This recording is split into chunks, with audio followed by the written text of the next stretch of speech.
alors Charles Faye ban assemblée nationale lay xaar on s'attendait à une assemblée de rupture ci législature bi passé malheureusement gisuñu ko ni mu daan demee la demee ou même pire cette fois-ci jàpp nga ne dinañu am au moins une assemblée digne de ce nom. Bon, je pense qu'on a l'assemblée qui ressemble aux Sénégalais hein. Ah. C'est tout bu ñu xoolee niveau bu ñuy waxee tey xam nga si ce pays n'est pas développé en grande partie c'est vrai que tubaab yi ñu ngi seet si gannaaw di ñu tëdlu yu metti mais en grande partie c'est nous hein. On a une assemblée qui a notre image donc les prochains députés qui seront là moi j'en attends rien d'eux hein. Pour dire la vérité quoi mu ne wax naa loon sànq bu ma doon si j'avais un parti politique du ma bokk si 2026 2027 laay xaar parce que xam naa à partir de ce moment sénégalais ils auront vu et tout mais opposition boobu dañu jàpp ne sénégalais commencé nañ gis lan lañ gis dañ gis c'est tout à fait normal comme je l'ai dit tout à fait comme lu ma ko waxee sànq dama ne sànq du ñu mobiliser 4000 milliards c'est-à-dire que Sénégal enfin le Sénégal est en train de vivre sur sa propre réalité économique dafa mel ni koo xamante ne 100 000 francs lay gagner par mois dem këram yóbbu 250 000 lu muy def ba am 150 000 yu si des xamoo ko mais toi tu vis à la maison avec 250 le jour où les 250 000 ne sont plus là kër googu day metti parce qu'il vivait pas dans leur réalité économique donc du coup nga jógee 250 000 pour vivre avec 100 000 francs tu deviens pauvre maintenant ñii seen xeex mooy faire en sorte que la classe intermédiaire boo xamante ne mu ngi doon on constatait qu'elle était en train de s'agrandir te il fallait nga dem si biir lu mu tudd chaîne de distribution yi si nga koy gis boo ñëwee si ay chaînes yi nga gis les cadres yi nga gis yu demee noonu si c'est cette kii boobu tranche boobu moo warul réduire mais sinon moi je n'attends rien de l'Assemblée nationale sinon bon écoute si c'est la majorité absolue projet de loi bu fa ñëw dañ koy voter qu'est-ce qu'il y aura de nouveau rien du tout. Alors comment comprendre Ousmane Sonko mi doon wax ne il faut pas donner tous les pouvoirs en régime nañu jox opposition bi Assemblée nationale mu ñëw tey di wax nañu ko jox majorité là-dessus aussi l'opposition surfe et peut-être l'envoie même c'est ce que je dis à la barre. C'est ce que je dis c'est-à-dire que quel est le pouvoir qu'il ne veut pas avoir la majorité ban pouvoir moo bañ a am majorité à l'Assemblée pourquoi ñu mais au nom de l'équilibre du pouvoir mais pourquoi nous dissoudre alors l'Assemblée il n'y a pas de en politique bon il n'y a que des naïfs qui croient à certaines choses au discours mais oui la preuve on a dissous l'Assemblée nationale pourquoi pour la majorité lu ñuy wax ni il faut que ñu am majorité pour ñu mën a def lii mais c'est ça qui est logique maintenant nag bu waxee le contraire nit ñi gëm loolu aussi ça c'est leur affaire c'est clair alors bokk na ci li tax ñu bëgg am majorité certainement pour mettre en œuvre seen programme bi le plan Sénégal 2050 oui.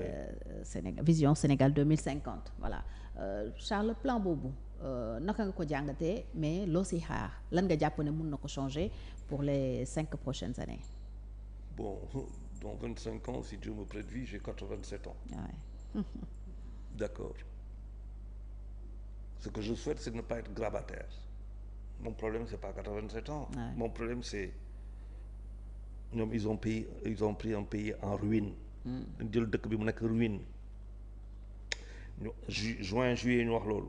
ñu arrivé septembre ñu ne du loolu rek non seulement chiffres yi baaxul mais jalgati yi bëri na lool ba nga xamante ne jéggi na dayo tël le lendemain les obligations en dollars du Sénégal ne paf wàcc teguñu semaine mu diis dóor ñu paf dégradation teguñu beneen semaine keneen ñëw dégradation ñu dem si loolu FMI ne ñu bon gars yi comme noonu la déwén la ñuy waxtaan. xaalis déwén rek. bon entre temps il y a deux bonnes nouvelles benn nouvelle bi mooy que nous sommes sortis de la zone grise de la liste grise du Gafi.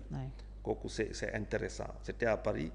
Et semaine bu si tegu on a pu lever 300 milliards sur le marché foofu dafay gën a cher.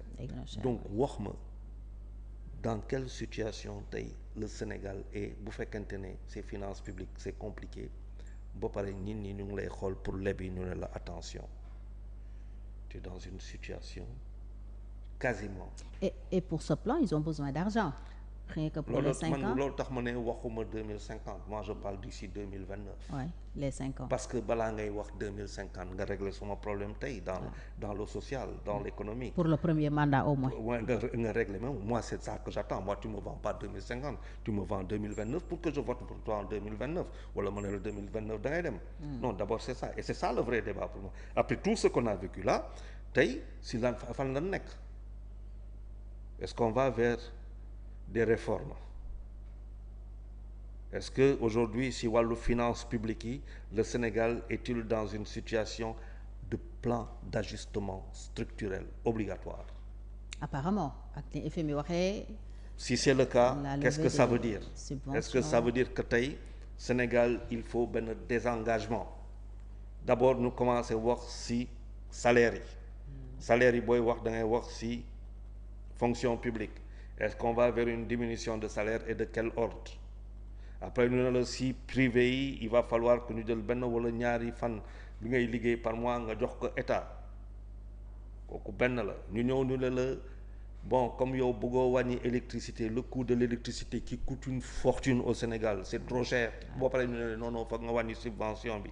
Est-ce que on va vers ça wala on va vers la régulation bon duñu toucher affaire yi wante 24 heures électricité moom dootoo ko amati il faut 8 heures sur les 24 ou 16 heures sur les 24 la régulation est-ce qu'on va vers ça est-ce que bon les réformes bu ñu waxee tey privatisation est-ce que si on va vers la privatisation l'État dira moi j'ai besoin dama soxla xaalis donc faaw ma jaay su may action yu ma yor wala faaw ma jaay mais boo koy jaay kenn nga koy jaay da nga koy jaay ay tubaab yoo xamante ne ñoom dañuy jël loolu bu ñu jëlee loolu xaalis bu ñu liggéey yëpp yónni ko seen réew wala chinois wala yeneen ak yeneen wala da nga koy jaay sénégalais yoo xamante ne xaalis boobu si biir Sénégal lay toog beneen question bi FMI wala Banque mondiale bu lay jox xaalis am na xaalis boo xamante ni si wàllu secteur privé la war a jëm est-ce que mu ngi dem si wàllu est-ce que ces questions là personne ne se les pose pas en tout cas. nga bëgg ma wax 2050.